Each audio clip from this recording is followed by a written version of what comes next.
Our second program is going to make use of these trap routines. This program is going to count the occurrences of a particular character in a file. In the first step, we're going to read the character that we want to check for from the keyboard. Then we're going to load each character from the file one by one and test to see if that file character equals the character that we got from the keyboard. If so, we're going to increment a count of the number of occurrences of this character in the file. Now, the end of file is going to be indicated by a special ASCII value hex 04.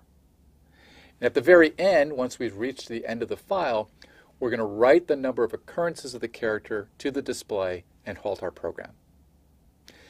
Now, our assumptions are that our program starts at memory location hex 3000, and the address of the start of the file is at memory address 3012. Now, that's not the file itself. That's a pointer to where the file is located in memory. And we're also going to be assuming, for simplicity, that there are less than 10 occurrences of the character in the file. Here's the overall flowchart of our program. First, we initialize our count register to 0, and we're going to say that R2 holds our running count. We need to create a pointer to the first file character.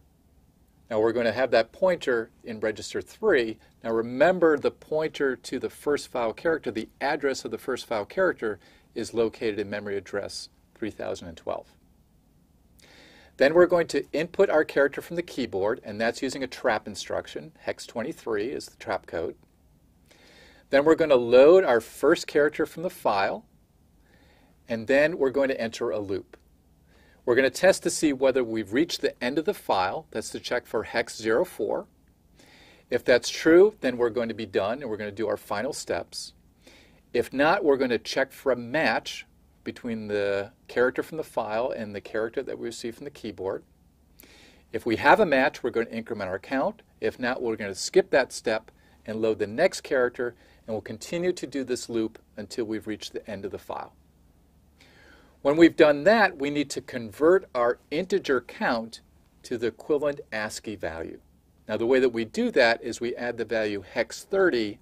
If we take an integer value and we add hex 30 to it, we get the ASCII code for that integer. Then what we can do is we can print that to the monitor. We do that with trap code 21. And then finally, trap code 25 tells us to halt our program.